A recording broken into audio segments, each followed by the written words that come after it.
Hi, I'm T.C. Ryan, author of Ashamed No More. When I was little, I grew up going to church, and from my earliest recollections, I had a pretty keen awareness of God. I really believed that there's a God and that it mattered to believe in Him and follow Him and those kinds of things. And then when I was a teenager, I had a direct encounter with Jesus and His gospel and His Spirit. And I can tell you that faith took hold in my soul, and it really never, ever let go. That faith's still with me today and guiding me. But at the same time, I grew up in a fairly dark place, a fairly dark home. And some of the things that hopefully we get and we learn when we're little didn't come my way, and I didn't learn. And one of those things was I did not learn how to handle my feelings, how to manage my way through ups and downs, and how to handle the stress of life. What I did learn was to cope by dissociating. And by that I mean I learned how to cope by deflecting, by disappearing, by sneaking food.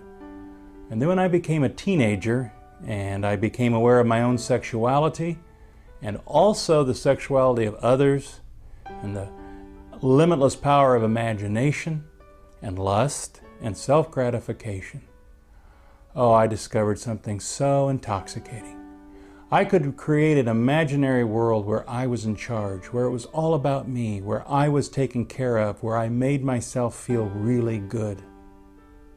It didn't take too long for me to start to feel guilty and ashamed of that kind of behavior, and I started to think, well, this isn't cool. This isn't the right way to live. I need to stop doing this.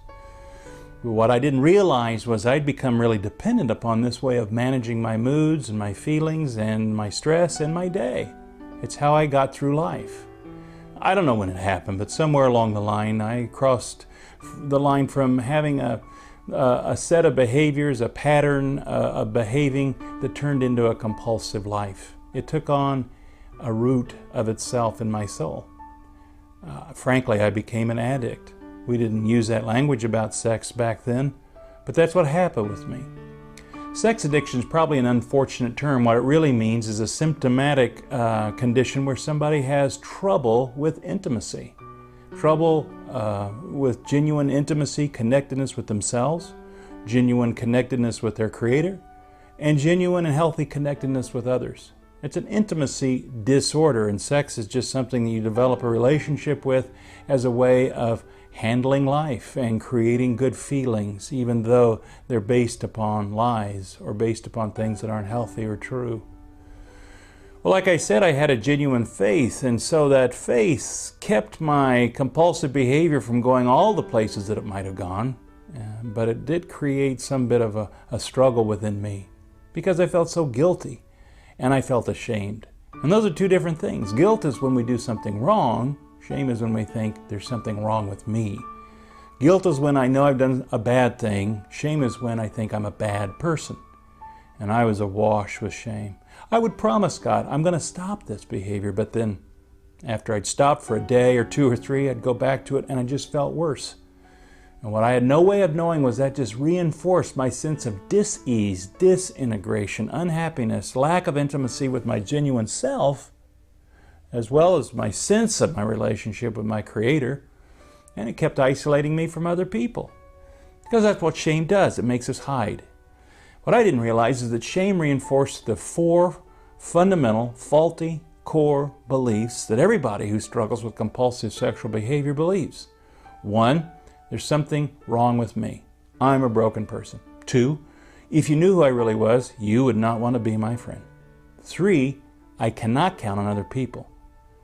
And 4, the thing I need most, the thing I can't give up, can't live without, is my use of my sexuality.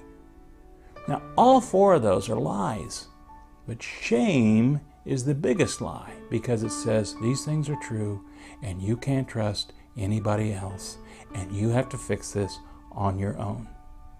Well, you know what? We were never designed to handle shame on our own. I really believe that Jesus loves us just where we are.